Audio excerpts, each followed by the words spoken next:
Friends, అందరికీ నమస్తే. ఈరోజు మనం ఆమ్లెట్ వేసేసుకుందాము.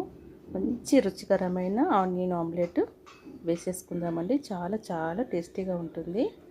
ఒక బౌల్లో కొంచెం అల్లం వెల్లుల్లి పేస్ట్ వేసుకున్నాము. 2 సన్నగా తురిమిన మిర్చి,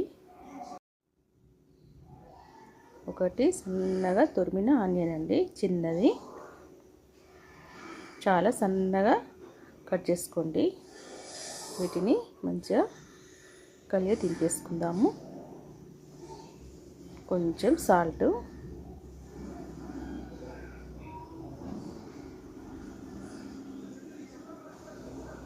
ఇందులోకి కొంచెం కారం అండి, ఒక 2 ఎగ్స్ తీసుకుంటున్నాను.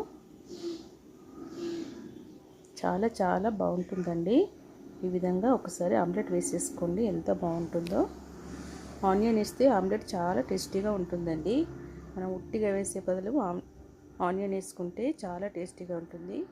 ఒక్కొక్కసారి పచ్చిమిర్చితో చేసుకోవాలి, ఒక్కొక్కసారి మనం కారం పొడి వేస్తాం, మన ఇష్టం.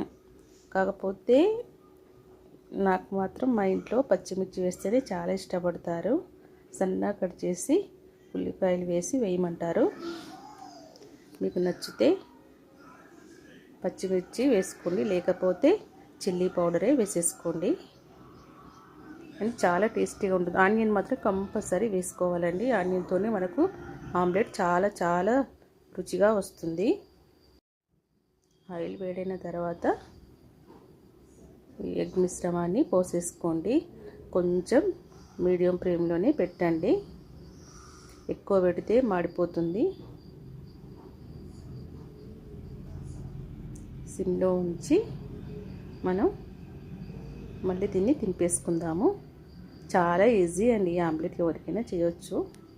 కాకపోతే ఒకసారి చూపిద్దామని ఈ విధంగా చేసి చూపిస్తున్నాను. మీకు నచ్చితే లైక్ చేయండి. ఈ ఆమ్లెట్ ఎలా వచ్చిందో. మనకు పప్పుచారులోకి కానీ రసంలోకి కానీ చాలా చాలా బాగుంటుంది.